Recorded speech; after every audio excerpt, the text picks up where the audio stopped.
হ্যাঁ? এরপরে পৃথিবীর শ্রেষ্ঠ পাগড়ি পরিহিত পুরুষের নাম হলো মনমোহন সিং, ভারতের সাবেক প্রধানমন্ত্রী।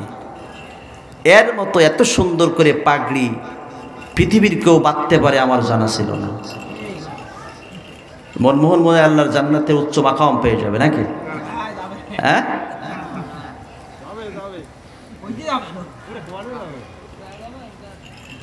তাহলে বোঝা গেল দাড়ি দিয়ে জান্নাতে যাওয়া, টুপি দিয়া পাগড়ি দিয়ে যাবে না। নবীরে ভালোবেসে যাবে, নবীরে ভালোবেসে যাবে। নবীরে ভালোবাসলাম, ভালোবেসে নবীর আদর্শ মানলাম না, জান্নাতে যাওয়া যাবে? যাওয়া যাবে। নবীরে তো জীবনের চাইতে বেশি ভালোবাসতো আল্লাহর নবীজির চাচা আবু তালেব, ঠিক না? আবু তালেব কি জান্নাতি না জাহান্নামী? কথা বলে। সে তো তার কলিজা দিয়ে ভালোবাসতো, কিন্তু কেন জাহান্নামী হবে? নবীরে ভালোবাসলেই জান্নাতে যাওয়া যাবে না। আল্লাহ রাব্বুল আলামিন কোরআনুল কারীমের ভিতরে জানিয়ে দিলেন, কুল ইন কুনতুম তুহিব্বুনাল্লাহ ফাত্তাবিউনি ইউহিব্বুকুমুল্লাহ ওয়া ইয়াগফির লাকুম যুনুবাকুম আল্লাহু গফুরুর রহিম।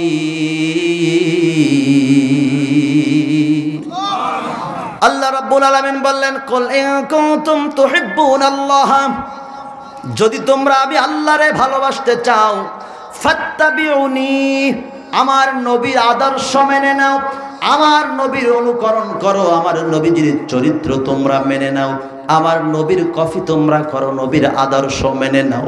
নবীর আদর্শ কেমন ছিল?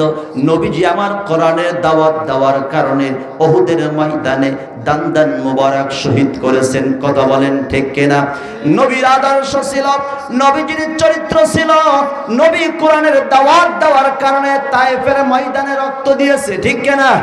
আল্লাহ নবীর আদর্শ হলো কোরআনের দাওয়াত দেওয়ার কারণে নবীকে হিজরত করতে হয়েছে।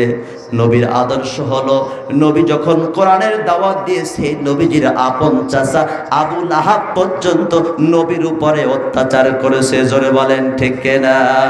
তাহলে বুঝতে হবে এই নবীর আদর্শ যার ভিতরে আছে, সেই আদর্শবান ব্যক্তি তার আপন চাচাও তাকে ছাড় দিতে জানে না। কথা বলেন ঠিক কিনা?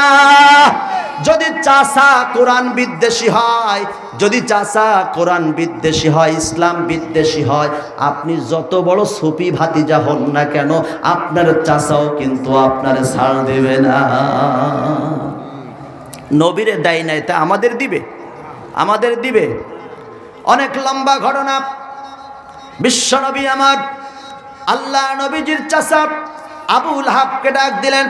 তিনি তার কওমকে ডাক দিয়ে বলেন, ইয়া কওমি ইবুদুল্লাহ, হে আমার জাতির লোকেরা, হে আমার সম্প্রদায়ের লোকেরা, তোমরা আল্লাহর ইবাদত করো। জোরে বলেন, কার ইবাদত? আল্লাহর ইবাদত করো। আল্লাহ রাব্বুল আলামিন নবীকে ডাক দিয়ে বলেন, নবীরে, আমি তোমাকে রিসালাতের দায়িত্ব দিয়েছি, আমি তোমাকে নবুয়াতের দায়িত্ব দিয়েছি, ঘরের ভিতরে শুয়ে থাকার জন্য না। আমি তোমাকে নবুয়াতের দায়িত্ব দিয়েছি ঘরে বসে থাকার জন্য না। আমি তোমাকে নবুয়াতের দায়িত্ব দিয়েছি কুরমা পোলোয়া বিরিয়ানি খেয়ে খেয়ে তোমার জীবন কাটানোর জন্য না। নবীরে, আমি তোমাকে রিসালাতের দায়িত্ব দিয়েছি এই কারণে অবহেলিত, নির্যাতিত, নিষ্পেষিত অন্ধকার পথের পথিকদেরকে টেনে টেনে তুমি কোরআনের দাওয়াত দিয়ে তাদেরকে জান্নাতের পথের দেশে সন্ধান দিয়ে যাও। কথা বলেন ঠিক কিনা? আল্লাহু ওয়ালিয়ুল্লাযীনা আমানু ইখরিজুহুম মিনাজ যুলুমাতি ইলান নূর। হে নবী, আপনি অন্ধকার পথ থেকে টেনে টেনে আলোর পথের দিকে নিয়ে আসেন। কাদেরকে নিয়ে আসবেন? যারা অন্ধকারের পথের প্রতীক হয়ে গেছে, যারা কোরআন বোঝে না, যারা নামাজ পড়ে না, যারা রোজা করে না, যারা হজ করে না, যারা ইসলামী আন্দোলন করে না, যারা ইসলামী আন্দোলন মেনে নিতে পারে না, আপনি তাদের কাছে কোরআনের দাওয়াত দিয়ে দিয়ে জান্নাতের পথ, আলোর পথের প্রতীক তাদেরকে বানিয়ে তাদের প্রতীক বানান। জোরে বলেন আল্লাহু আকবার। আল্লাহর নবী তার সেই দায়িত্ব নিয়ে, আল্লাহর সেই অর্ডার নিয়ে তার কওমকে ডাক দেবেন, ইয়া কওমি, হে আমার জাতির লোকেরা, হে আমার সম্প্রদায়ের লোকেরা, তোমরা আসো। সেদিন নবী তার মাতৃকুলের কিছু লোক ডাক দিলেন, তার শ্বশুর কুলের কিছু লোক ডাক দিলেন, পিতৃকুলের কিছু লোকদেরকে ডাক দিলেন। সবাইকে যখন একত্রিত করলেন, একত্রিত করে তাদেরকে বললেন, হে আমার কওমের লোকেরা, হে আমার জাতির লোকেরা, হে আমার সম্প্রদায়ের লোকেরা, আমি মুহাম্মদ ভালো না খারাপ? জামলার লোকেরা বলেন, আল্লাহর নবী কি ভালো ছিল না খারাপ ছিল? হাত দুইটা উঁচু করে বলেন, আল্লাহর নবী কি ভালো ছিল না খারাপ ছিল? সবাই জোরে বলেন, ভালো না খারাপ? আমরাও যেমন বলেছি আল্লাহর নবী ভালো ছিল, দুইটা হাত উঁচু করে। সেই দিন নবীর সম্প্রদায়ের লোকেরা, কওমের লোকেরা দুইটা হাত উঁচু করে বলেছিল, মুহাম্মদ তুমি ভালো, তুমি ভালো, তোমার চাইতে সত্য আর কেউ নাই, তোমার চাইতে সত্য, তোমার চাইতে ভালো মানুষ আর কেউ নাই। সেদিন তারা দুইটা হাত উঁচু করে বলেছিল, আমরা যেমন বললাম দুইটা হাত উঁচু করে। হে আমার জাতির লোকেরা, হে আমার কওমের লোকেরা, হে আমার সম্প্রদায়ের লোকেরা, আমি মুহাম্মদ যদি ভালো হয়ে থাকি তাহলে আমার সম্পর্কে তোমাদের মতামত কি? তারা বলেছিল, মুহাম্মদ তুমি তো উত্তম আদর্শের ব্যক্তি, তুমি তো সুন্দর চরিত্রের অধিকারী, তুমি তো আস-সাদিক, তুমি তো আল-আমিন। মক্কার কোন মানুষ তোমাকে ভালো না বাসলেও তোমার সম্প্রদায়ের লোকেরা এত বেশি ভালোবাসে, এই কারণে তাদের লোকদেরকে আমরা কেউ বিশ্বাস করি না, আমাদের সমস্ত সম্পদগুলো তোমার কাছে আমানত রাখি। জোরে বলেন আল্লাহু আকবার। আল্লাহর পয়গম্বর বলেন, ও আমার জাতির লোকেরা, যদি তোমরা সত্যিকারের আমাকে ভালোবেসে থাকো, যদি আমি সত্যিকারের মুহাম্মদ হয়ে থাকি, তাহলে আমি যে কথা বলবো এই কথাকে তোমরা মেনে নেবা। সবাই সেদিন এক বাক্যে দুইটা হাত উঁচু করে বলেছিল, মুহাম্মদ তুমি ভালো, তুমি ভালো, তুমি সত্য, তুমি সত্য, তুমি যেটা বলবো আমরা সেটা মেনে নেব, কারণ তুমি কখনো মিথ্যা কথা বলতে পারো না, তুমি কখনো মিথ্যা কথা বলতে পারো না। এটা কি কাফেরদের সিদ্ধান্ত ছিল? এটা কি কাফেরদের সার্টিফিকেট ছিল না আমার আল্লাহর সার্টিফিকেট ছিল? জোরে বলেন। আল্লাহ রাব্বুল আলামিন কোরআনুল কারীমের ভিতরে বললেন, ওয়া ইন্নাকা লাআলা খুলুকিন আযীম। নবী তুমি উত্তম চরিত্রের অধিকারী, তোমার চাইতে উত্তম চরিত্র পৃথিবীর আর কারোর, জোরে বলেন, আছে নাকি? কারোর নাই। আল্লাহ রাব্বুল আলামিনের পয়গম্বর সেদিন তার জাতির লোককে বলেছিলেন, ও আমার জাতির লোকেরা, ও আমার কওমের লোকেরা, যদি তোমরা আমাকে সত্যিকারের বিশ্বাস করে থাকো তাহলে আমি এখন তোমাদেরকে জাহান্নামের পথ থেকে জান্নাতের পথে আসার জন্য একটি দাওয়াত দিব। কি দিবে? দাওয়াত দিব। এই দাওয়াতটা হলো লা ইলাহা ইল্লাল্লাহু মুহাম্মাদুর রাসূলুল্লাহ। লা ইলাহা ইল্লাল্লাহ, জোরে লা ইলাহা,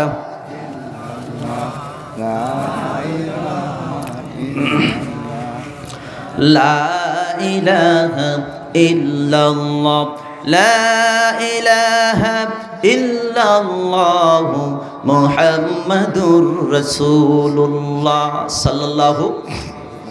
বিশ্বনবী আমার সেদিন যখন কাফেরদেরকে বললেন, তোমাদেরকে আমি কালেমার দাওয়াত দিয়া জাহান্নামের পথ থেকে আমি তোমাদেরকে জান্নাতের পথের সন্ধান দিয়ে দিতে চাই। ওই মালিকের ইবাদত করো, ওই রবের ইবাদত করো যিনি তোমাকে সৃষ্টি করেছেন। জোরে বলেন আল্লাহু আকবার। আল্লাহ রাব্বুল আলামিন বললেন, আর রহমান, পরম দয়ালু আল্লাহ রাব্বুল আলামিন, আল্লামাল কুরআন, তিনি তোমাদেরকে কোরআন শিক্ষা দিয়েছে। কি শিক্ষা দিয়েছে? খালাকাল ইনসান, তোমাদেরকে সৃষ্টি করেছেন। কাদেরকে সৃষ্টি করেছে?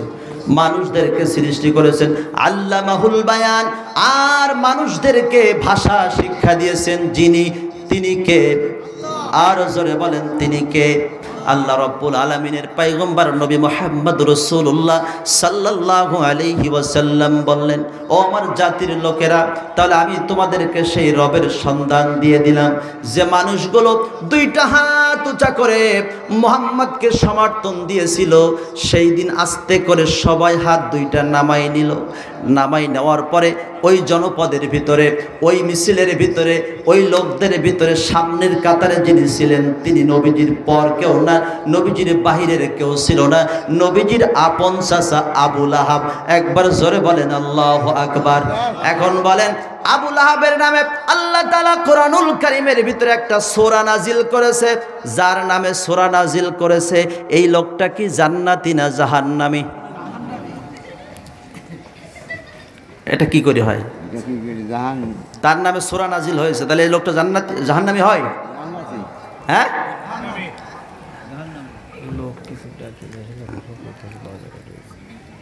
বাজারে আমি তো ডাকলে আসবে না। মাহফিল কমিটি কোথায় আছে তাদেরকে বলেন দ্রুত লোকগুলো ডেকে নিয়ে আসুক, তাদেরকে ওখান থেকে ডেকে নিয়ে আসুক। আমার ভাইরা, বিশ্বনবী আমার তাদেরকে যখন বললেন, ও আমার জাতির লোকেরা, ও আমার কওমেরা, তোমরা আসো, দিনের পথে আসো। ভাই, এই কথাগুলো, এই কোরআনের কথাগুলো শোনার পরেও যারা জান্নাতের বাগানে আসতে পারলো না, এরা ভালো না খারাপ? জোরে বলেন, ভালো না খারাপ? আল্লাহ রাব্বুল আলামিন কোরআনুল কারীমের ভিতরে বললেন, وَإِذَا قُرِئَ الْقُرْآنُ فَاسْتَمِعُوا لَهُ وَأَنصِتُوا لَعَلَّكُمْ تُرْحَمُونَ। আল্লাহ বলছেন যে তোমরা কোরআনের ময়দানে বসে যাও, ফাস্তামিউ, চুপ করে বসে পড়ে, ওয়াংসিতু, এবং ধীর স্থিরভাবে মনোযোগ সহকারে কোরআনের কথাগুলো শোনো, লাআল্লাকুম তুরহামুন, তাহলে তোমাদের উপরে আকাশ থেকে রহমতের বারিধারা বর্ষণ করতে থাকবে। এই জায়গাটা, এই জান্নাতের বাগান সাজানোর পরেও যারা এই মাহফিলে এসে বসার সৌভাগ্য অর্জন করতে পারে নাই, বুঝতে হবে তাদের কপাল জনমের পোড়া পুড়েছে। আর এই জায়গা হওয়ার পরে, জান্নাতের বাগান সাজানোর পরেও এখনো পর্যন্ত যারা বাজারে আড্ডা দেয়, বুঝতে হবে এদেরকে আল্লাহ তাআলা কোরআনের জন্য কবুল করে নাই, ইসলামের জন্য কবুল করে নাই, দ্বীনের জন্য কবুল করে নাই। এরা মুনাফিকদের উত্তরসূরি, এরা মুনাফিকদের উত্তরসূরি। কথা বলেন ঠিক কিনা? যদি ভালো না লাগে কোরআনের ময়দান, এই কোরআনের ময়দানের ওসিলা করে যে বাজার সাজিয়েছেন, এই বাজারে থাকা যাবে না। এই বাজার আপনাদেরকে ত্যাগ করতে হবে। যদি বাজার ত্যাগ না করেন, রাস্তাঘাট যদি ক্লিয়ার না করেন, মাহফিল কমিটি কিন্তু অ্যাকশন নিতে বাধ্য হবে। এবার মাহফিল কমিটি চলে যান, দেখেন কে কোথায় দাঁড়িয়ে আছে, ঘাড় ধরে এদিকে ধাক্কা দিবেন, তা না হলে বাড়ির দিকে ধাক্কা দিবেন। এটা ফাজলামি করার জায়গা না। এই চরিত্র, এই আখলাক, এই নীতি, এই কর্মসূচি ছিল আবু জেহেলদের। কথা বলেন ঠিক কিনা?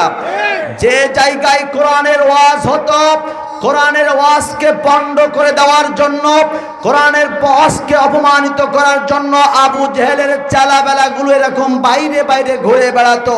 মানুষ তাদের দেখবে আর তাদের অনুসরণ করে তারাও ঘোরাঘুরি করবে, কিছু ওয়াজ শোনা লোকও তাদের সঙ্গে মিশে যাবে। কথা বলেন ঠিক কিনা? সুতরাং যারা বাইরে আছেন, আল্লাহর হস্তে আমার কলিজার টুকরা মুসলিম ভাইরা, আপনারা ময়দানে চলে আসুন। আর যদি নিতান্তই ভালো না লাগে, তাহলে দয়া করে বাড়ি চলে যান। এই মাহফিলের আশেপাশে থাকার প্রয়োজন নাই। আবু জেহেলের উত্তরসূরিদের কাতারে নাম লিখাবেন না। আল্লাহর আদালতে জবাব দিতে হবে। কোরআনের অপমান যারা করবে, ইসলামের অপমান যারা করবে, তাদের দুনিয়া এবং আখেরাতে পদে পদে হিসাব দেওয়া লাগবে। কথা বলেন ঠিক কিনা?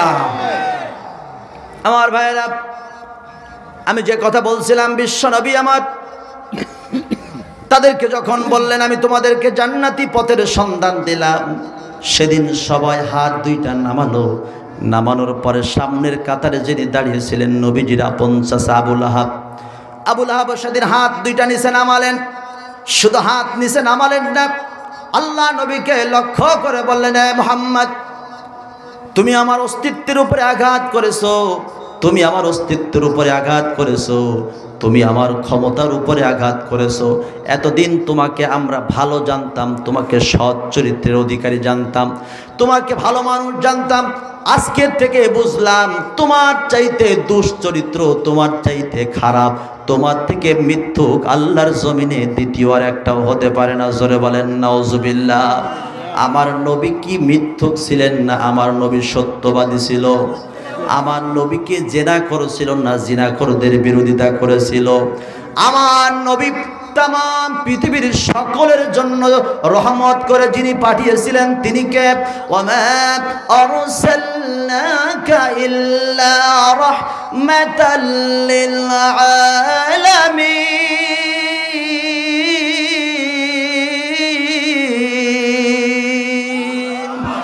আল্লাহ ডাকতে বলেন, নবী রে, আমি তোমাকে শুধুমাত্র মানব জাতির জন্য রহমত করে পাঠাই নাই, আমি তোমাকে জিন জাতির জন্য রহমত করে পাঠাই নাই, আমি তোমাকে শুধুমাত্র মুসলমানদের জন্য রহমত করে পাঠাই নাই, গোটা পৃথিবীতে যত মাখলুক আছে সমস্ত মাখলুকের জন্য আল্লাহ রাব্বুল আলামিন নবীকে রহমত করে পাঠিয়েছে।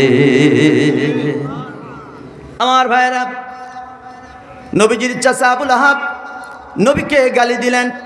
এর আগে নবীজির শিশুকাল থেকে নিয়া, জন্মের পর থেকে নিয়া নবুয়াত লাভ করার আগ পর্যন্ত আবু লাহাব নবীজির সঙ্গে কি ব্যবহার করেছে, নবীজির জন্মের সময় কি করেছে, নবীজির বিবাহের সময় কি করেছে, অনেক লম্বা ঘটনা, অনেক রাত হয়ে যাবে, আমি সেদিকে বাদ দিয়া দিলাম। নবীজির নবুয়াত লাভের পর থেকে আবু লাহাব নিজের চাচা আপন চাচা আবু লাহাবের বাবা যিনি ছিলেন নবীজির দাদা, তিনি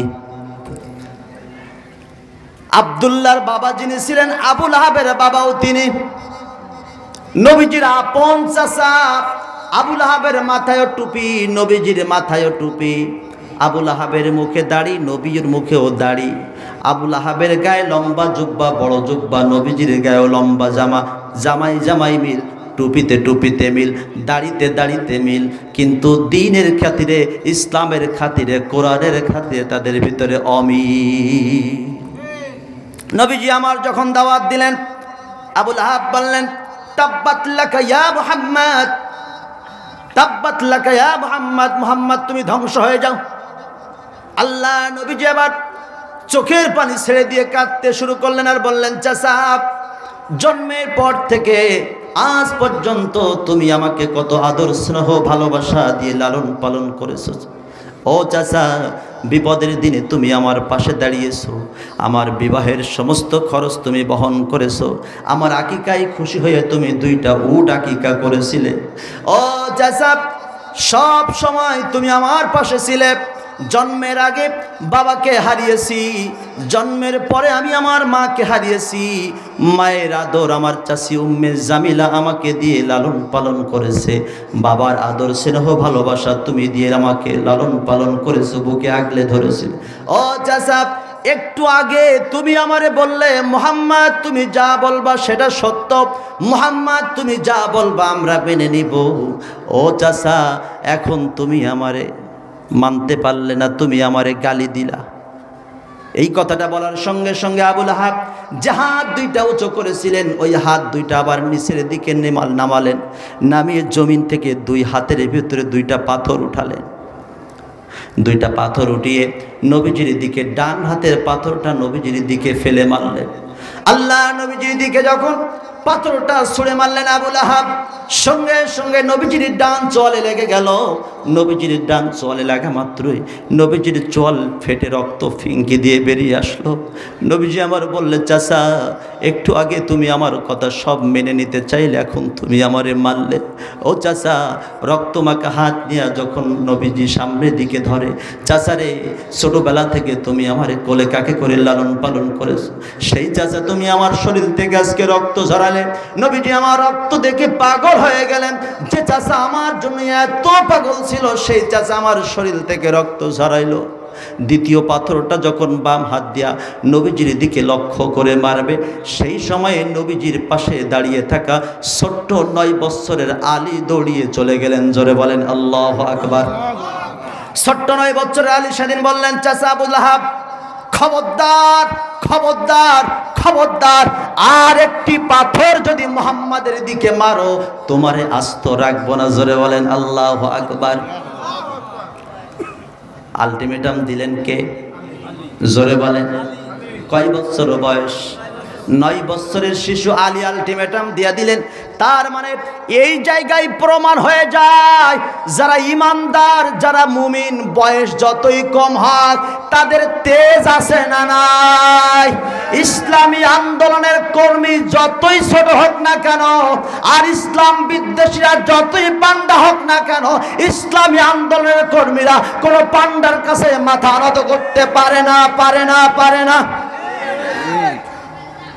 সেদিন ছোট্ট 9 বছরের আলী বললেন, চাচা খবরদার, আর একটা পাথর তুমি মুহাম্মাদের দিকে মারতে পারবা না, কারণ তুমি হলে এই সমাজের নেতা, তুমি হলে এই সমাজের মাতব্বার, কিন্তু তুমি জীবনে সত্য কথা বলো নাই, আর মুহাম্মদ জীবনে মিথ্যা কথা বলে নাই। আবু লাহাব বললেন, আলী সরে যাও আমার সামনে থেকে, মুহাম্মদ আমার অস্তিত্বের উপরে আঘাত করেছে, মুহাম্মদ আমার অস্তিত্বের উপরে আঘাত করেছে, ওরে রাখবো না। বাম হাতের পাথরটা যখন বিশ্ব নবীজির দিকে ফেলে মারবেন, সঙ্গে সঙ্গে 9 বছরের আলী একটা ধাক্কা দিলেন। কয়টা ধাক্কা? একটা ধাক্কা দিলেন। আবু তালেব মাটির সঙ্গে পড়ে গেল। আল্লাহু আকবার। 9 বছরের শিশুর ধাক্কা খেয়ে আবু লাহাব এত বড় পান্ডা পড়ে গেল। এখন আবু লাহাব ওই সময় 3টা পদের মালিক ছিল। কয়টা পদ? রাষ্ট্রীয় 3টা পদের মালিক ছিল। 1 নম্বরে অর্থমন্ত্রী, 2 নম্বরে স্বরাষ্ট্রমন্ত্রী, 3 নম্বরে আইনমন্ত্রী। তাহলে আইনমন্ত্রী, স্বরাষ্ট্রমন্ত্রী, অর্থমন্ত্রী আবুল লাহাব। অর্থমন্ত্রী আবুল মাল আবু লাহাব অর্থমন্ত্রী ছিল। জোরে বলেন আল্লাহু আকবার। এই লোকটা সেদিন দাঁড়িয়ে যখন আবু লাহাবকে ফেলে দিলেন, ছোট্ট 9 বছরের আলী, সঙ্গে সঙ্গে তার ডাইনে পুলিশ, বামে পুলিশ, সামনে পুলিশ, পিছনে পুলিশ, যারা মন্ত্রীর পদ গ্রহণ করেছে, মন্ত্রীর পদ তো দূরের কথা, যারা সমাজের এমপি, মন্ত্রী, এমপি হয়, এই এমপিরাও যখন গ্রামে আসে সাথে পুলিশ থাকে কি থাকে না? জোরে বলেন থাকে কি থাকে না? কারণ পুলিশ যদি না নিয়া লইয়া আসে তাহলে ওরে তো আস্ত রাখবে না। কথা বলেন ঠিক না? সেদিন স্বরাষ্ট্রমন্ত্রী, আইনমন্ত্রী, অর্থমন্ত্রী আবুল মাল আবু লাহাব, সেদিন তার চতুর্পাশে পুলিশ আর পুলিশ, পুলিশ আর পুলিশ। আবু লাহাব বললেন, গ্রেপ্তার। আলী গ্রেপ্তার, আলী গ্রেপ্তার। আলী বলে, কেন গ্রেপ্তার? কেন গ্রেপ্তার? বলে, তুমি না এই মাত্র আবু লাহাবকে ধাক্কা দিয়ে ফেলে দেছো। আবু লাহাব, আলী বলেন, আমি আবু লাহাবকে ফেলে দেওয়ার কারণে যদি আমি গ্রেপ্তার হয়, একটু আগে ওই আবু লাহাব মুহাম্মাদের শরীর থেকে রক্ত ঝরাইলো, ওরে আগে গ্রেপ্তার করার দরকার। জোরে বলেন আল্লাহু আকবার। তা তো হবে না। বিচার শুধু বিরোধী দলের পথে, ঠিক না? নিজের দলের বিচার নাই, বিরোধী দলকে কেমনে বিচার করে ফাঁসির কাস্টে ঝুলাবে সেই ষড়যন্ত্র তামাম পৃথিবীতে আছে না নাই? আমার ভাইরা, সেদিন আলী রাদিয়াল্লাহু তাআলা আনহু, ছোট্ট 9 বছরের আলী, আবু লাহাবের প্রশাসনদেরকে বলল, ও আমার চাচার প্রশাসনের লোকেরা, আমি যদি একটা ধাক্কা মারার কারণে যদি আমি গ্রেপ্তার হই, তাহলে একটু আগে আমার চাচা আমার ভাই মুহাম্মদকে রক্ত ঝরালো, তারে আগে গ্রেপ্তার করার দরকার। আবু লাহাব কই, থামো থামো থামো, গ্রেপ্তার করা যাবে না, গ্রেপ্তার করা যাবে না। কি করতে হবে? আমার স্থাবর অস্থাবর যত সম্পদ আছে সমস্ত সম্পদগুলো মুহাম্মাদের কণ্ঠ বন্ধ করে দেওয়ার জন্য, মুহাম্মাদের কোরআনের ওয়াজ বন্ধ করে দেওয়ার জন্য, মুহাম্মাদের কোরআনের দাওয়াত বন্ধ করে দেওয়ার জন্য, মুহাম্মাদের ওয়াজ বন্ধ করে দেওয়ার জন্য বাজেট দিয়া দিলাম। জোরে বলেন নাউজুবিল্লাহ। মোহাম্মদ তোর গলায় দেব ফাঁসি, মোহাম্মদ তোর গলায় দেব ফাঁসি, তোরে কোরআন বলতে দেব না, তোরে হত্যা করব, তোরে মারব। আজকেও যারা কোরআন বলে, আজকেও যারা কোরআনের পক্ষে কাজ করে, তাদেরকেও বলে তোদের গলায় দেব ফাঁসি। জোরে বলেন ঠিক কিনা?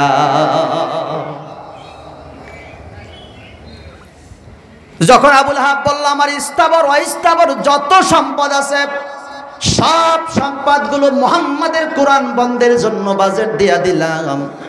পাশে থাকা নবীজির এখন তো সাহাবী, নবীজির বিপদের দিনের সাহাবী, নবীজির হিজরতের সাথী, নবীজির বিপদের দিনের বন্ধু হযরতে আবু বকর সিদ্দিক রাদিয়াল্লাহু তাআলা আনহু দাঁড়িয়ে গেলেন।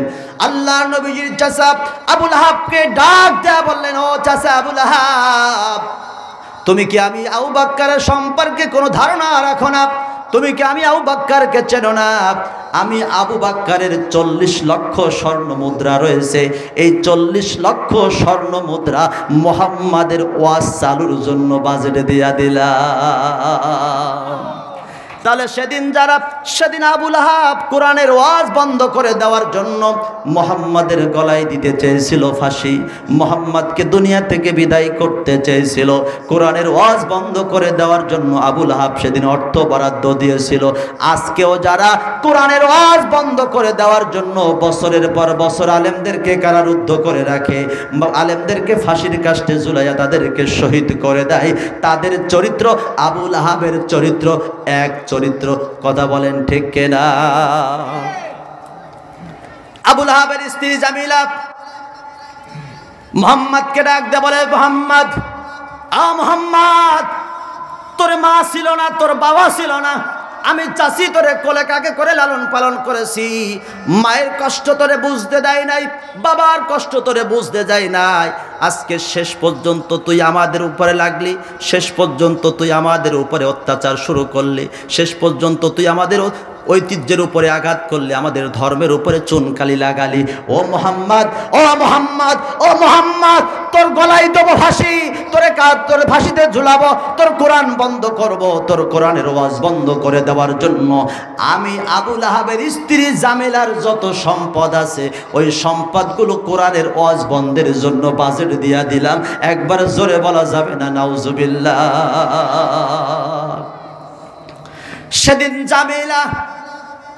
সেদিন জামিলা কোরআনের ওয়াজ বন্ধ করে দেওয়ার জন্য তার সম্পদগুলো বাজেট দিয়া দিছিল। আজকেও জামিলা কোরআনের ওয়াজ বন্ধের জন্য অর্থ বাজেট দিয়া দেয়, অর্থ বরাদ্দ দিয়া যায়। জামিলা অর্থমন্ত্রী আবুল আহাব, তার জামানায় কোরআন প্রেমিকরা, কোরআনওয়ালারা ঘরে থাকতে পারে নাই।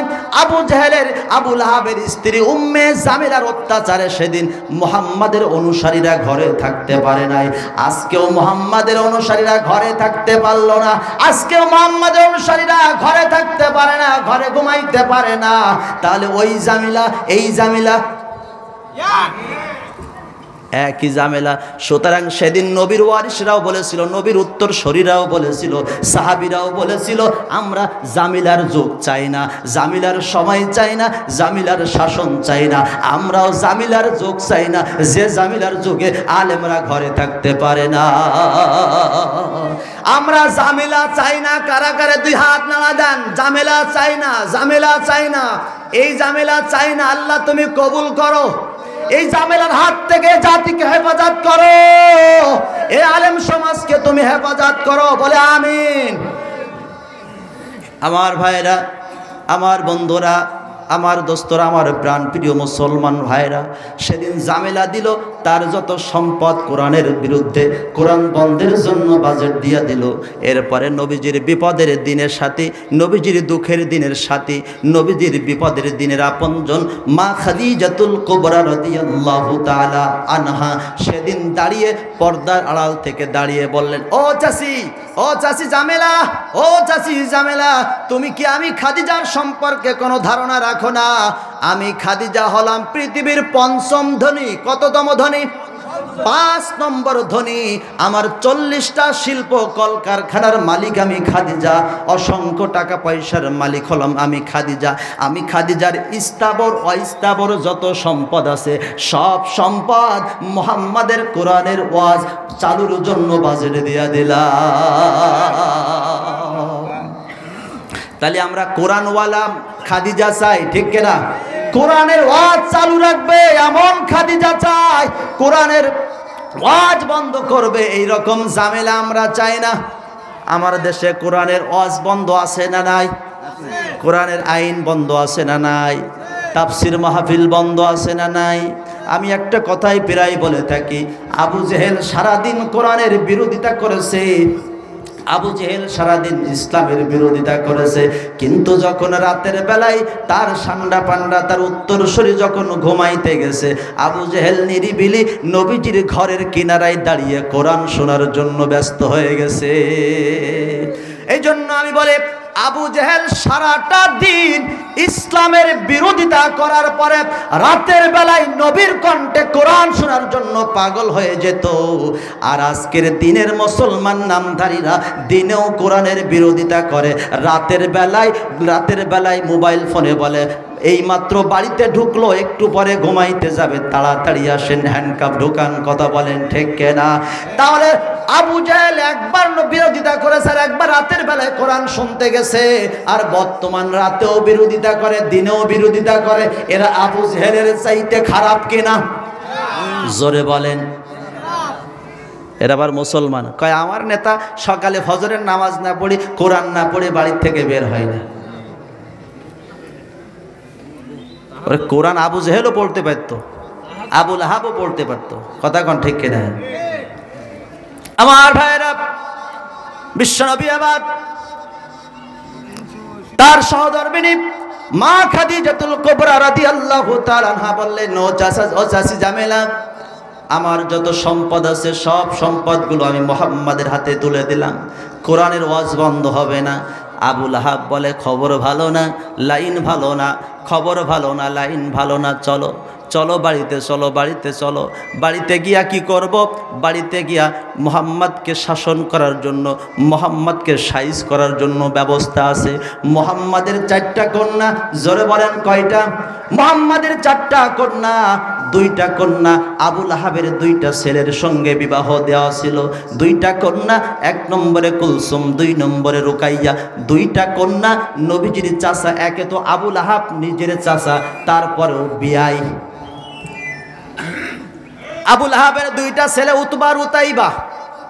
উতবা উতাইবার সঙ্গে কুলসুম আর রুকাইয়ার বিবাহ দিলেন। বিবাহ দেওয়ার পরে এবার আবু লাহাব বললেন, চলো বাড়ি চলো। বাড়িতে গেলেন, বাড়িতে গিয়া 2টা ছেলেকে ডাকে, ও উতবা, ও উতাইবা, ও উতবা উতাইবা, এদিকে আসো, মুহাম্মাদের 2টা কন্যারে তালাক দে। জোরে বলেন নাউজুবিল্লাহ, আরো জোরে বলেন নাউজুবিল্লাহ। আবু লাহাবের 2টা ছেলে উতবা আর উতাইবা বলে, বাবা, ও বাবা, না না, তালাক দেওয়া যাবে না, তালাক দেওয়া যাবে না। মুহাম্মাদের 2টা কন্যার চাইতে ভালো মানুষ, ভালো বউ আর পাওয়া যাবে না। তার 2টা কন্যা ভালো, যা বলি তাই শোনে, আমাদের কথার বাহিরে যায় না। এই মেয়ে তালাক দেওয়া যাবে না, এই মেয়ে তালাক দেওয়া যাবে না, এই বউ তালাক দেওয়া যাবে না। তাহলে মুহাম্মাদ যেমন ভালো, মুহাম্মাদের মেয়েরাও ছিল ভালো। কথা বলেন ঠিক না? আর এখনকার যুগের বউদের জ্বালায় বেটারা একেবারে পাগল, অতিষ্ঠ। কথা কন ঠিক না? যদি আমারে গদখালি না নিয়ে যাও, ওই ডিজিটাল মঞ্চের উপরে যদি আমারে উঠাইয়া ডান্স না করাও, তোমার ঘর করব না। কথা বলেন ঠিক না? ডিজিটাল মঞ্চ গদখালি আছে না নাই? এখন বাংলাদেশের সবথেকে কুখ্যাত জায়গা হলো গদখালি। কথা বলেন ঠিক কিনা? ছেলেও যেমন নাচে, মাও তেমন নাচে, মেয়েও যেমন নাচে, বাবাও তেমন নাচে, বোরকা পরে নাচে, বোরকা ছাড়া নাচে। কথা বলেন ঠিক কিনা? বাংলাদেশের সবথেকে নিকৃষ্ট জায়গায় পরিণত হয়েছে এখন গদখালি। এই জায়গায় যাবেন কারা কারা? 2 হাত তুলে দেখান তো আল্লাহর কাছে। এখন বলতেছে যাব না, কিন্তু সকালবেলায় হোক দেখিয়ে নেন। সিরিয়াস জোরে বলেন আল্লাহু আকবার। আমরা তাদেরকে সাধুবাদ জানাই। আমরা তাদেরকে ওয়েলকাম জানাই। এই ডিজিটাল মঞ্চের উপরে বিগত কয়েকদিন যে পরিস্থিতি হয়েছে, সারা বাংলাদেশের তাওহীদি মুসলমানদের ঈমান নষ্ট করা একটা বড় পায়তারা সেখানে চলতেছিল। কথা বলেন ঠিক কিনা? যেই ফেসবুকের ভিতরে ঢোকে সেই ওই মঞ্চে নৃত্য দেখার জন্য পাগল হয়ে যায়। আমি সাধুবাদ জানাই, ওয়েলকাম জানাই সেই প্রশাসনদেরকে, সেই পুলিশ কর্মকর্তাদেরকে যারা গদখালির এই নোংরা মঞ্চকে ধ্বংস করার জন্য সিদ্ধান্ত নিয়েছে এবং ধ্বংস করেছে। আল্লাহ যেন এই পুলিশ প্রশাসনদেরকে ইসলামের জন্য, কোরআনের জন্য কবুল করে নেন। বলেন আল্লাহুম্মা আমিন। আমরা এদের জন্য দোয়া করি, দোয়া করবো না আমরা সবাই ইনশাআল্লাহ? আল্লাহ যেন এনাদেরকে কবুল করে নেন। এবার আসুন মূল আলোচনার ভিতরে যাই। আমি কিন্তু সূরা লাহাবের তাফসিরে ঢুকছি। কেন সূরা লাহাব নাজিল হইল আমার ভাইরা? এবার খাদিজা এবার বিশ্বনবীজির দুই কন্যার উপরে চাপ দিলেন। ও মুহাম্মাদের কন্যারা, আবু লাহাবের দুই ছেলে উতবা উতাইবাকে বললেন, উতবা উতাইবা মুহাম্মাদের দুই কন্যারে তালাক দে, ওদেরকে ঘরে রাখা যাবে না। মুহাম্মদ আবু লাহাবের দুই ছেলে উতবা উতাইবা বলেন, না বাবা, এদেরকে ঘর ছাড়া করা যাবে না, কারণ মুহাম্মাদের মেয়ের চাইতে ভালো বউ আর পাওয়া যাবে না, মুহাম্মাদের কন্যাদের চাইতে ভালো মেয়ে আর পাওয়া যাবে না, তালাক দেওয়া যাবে না। উম্মে জামেলা বলে, স্বামী, ও স্বামী, ব্যস্ত হওয়া যাবে না, আমি দেখছি কি করা যায়। এবার জামেলা চলে গেল মুহাম্মাদের দুই কন্যার কাছে, কুলসুম আর রুকাইয়ার কাছে চলে গেলেন। ও মুহাম্মাদের কন্যা, ও আমার দুইটা বৌমা, তোমরা কি আমার বাড়ি থাকবা না অন্য বাড়ি চলে যাবা? মুহাম্মাদের কন্যা দুইটা বলে, কুলসুম আর রুকাইয়া বলে, মা, যে বাড়িতে রঙিন কাপড় পরে ঢুকেছি ওই বাড়ি থেকে সাদা কাপড় পরে বের হব, এর আগে বের হব না। জোরে বলেন আল্লাহু আকবার।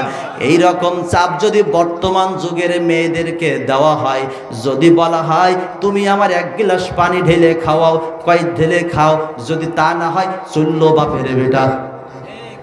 কথা বলেন না কেন? মুহাম্মাদের কন্যা বলল, না না না, যে বাড়িতে রঙিন কাপড় উপরে ঢুকেছে ওই বাড়ি থেকে সাদা কাপড় পরে বের হব। সেদিন বলল, জামিলা বলল, তাহলে তোমার বাবা কোরআনের দাওয়াত শুরু করেছে, ইসলামের দাওয়াত শুরু করেছে, নতুন ধর্মের প্রচার শুরু করেছে, তোমার বাবাকে বলো তারা সে যেন কোরআনের দাওয়াত বন্ধ করে। আবু লাহাবের দুই পুত্রবধূ, নবীজির দুই কন্যা উম্মে কুলসুম আর রুকাইয়া কাঁদতে কাঁদতে বাড়ির দিকে রওনা করলেন। নবীজির বাড়ি আবু লাহাবের বাড়ি একই জায়গায়, মাঝখানে একটা প্রাচীর। কি দেওয়া? জোরে বলেন। একটা প্রাচীর দেওয়া। আল্লাহ নবীজির কন্যা যখন বাড়ি থেকে বের হলেন, আবু লাহাবের বাড়ি থেকে যখন বের হলেন, সঙ্গে সঙ্গে আল্লাহ রাব্বুল আলামিন জিবরাইলকে পাঠিয়ে দিলেন, জিবরাইল রে, যাও যাও যাও, আমার নবীজির দুই কন্যা বাড়ি থেকে বের করে দিয়েছে, আমার নবীর কাছে তাদেরকে পাঠিয়েছে কোরআনের দাওয়াত বন্ধ করে দেওয়ার জন্য। দুইটা কন্যা যখন বাড়ির ভিতরে ঢুকবে, আমার নবীকে বলবা সে যেন তাদের কথা না শোনে। জোরে বলেন আল্লাহু আকবার। দুইটা কন্যা কাঁদতে কাঁদতে যখন বাড়ির ভিতরে ঢুকলেন, ঢোকার পর আল্লাহ নবী দুইটা কন্যাকে ডাক দিলেন, ও কলিজার টুকরা মেয়ে, ও কলিজার টুকরা কুলসুম, রুকাইয়া, এদিকে আসো। দুইজন আসলেন। দুইজনকে আল্লাহ নবী তাদেরকে হাতে হাত রেখে বললেন, ও আমার কলিজার টুকরা মেয়ে, তোমরা কি জান্নাতে যেতে চাও নাকি জাহান্নামে যেতে চাও? তারা বলল, বাবারে, জীবনে জাহান্নামের আগুনে পুড়তে পারবো না, জীবনে জাহান্নামের আগুন সহ্য করতে পারবো না, আমরা জান্নাতে যেতে চাই, জাহান্নামে যাব না। আমরা কারা কারা জাহান্নামে যেতে চাই? আমরা জান্নাতে যেতে চাই। কথা বলেন ঠিক কিনা? জান্নাতে কারা কারা যেতে চান হাত তোলেন। লিল্লাহে তাকবীর, লিল্লাহে তাকবীর। আমরা সবাই জান্নাতে যেতে চাই। আল্লাহ রাব্বুল আলামিনের নবী দুইজন কন্যাকে ডাক দিয়ে বলেন, মা, তোমরা কি জান্নাতে যেতে চাও নাকি জাহান্নামে যেতে চাও? তারা বলল, বাবা, আমরা জাহান্নামের আগুনে পুড়তে চাই না, আমরা জান্নাতে যেতে চাই। নবীজি আমার বললেন, তাহলে আমার হাতে হাত রাখো, পড়ে নাও লা ইলাহা ইল্লাল্লাহু মুহাম্মাদুর রাসূলুল্লাহ সাল্লাল্লাহু। সবাই পড়েন লা ইলাহা ইল্লাল্লাহ, লা ইলাহা ইল্লাল্লাহ। একটু গরম পানি, তো ঠান্ডা পানি।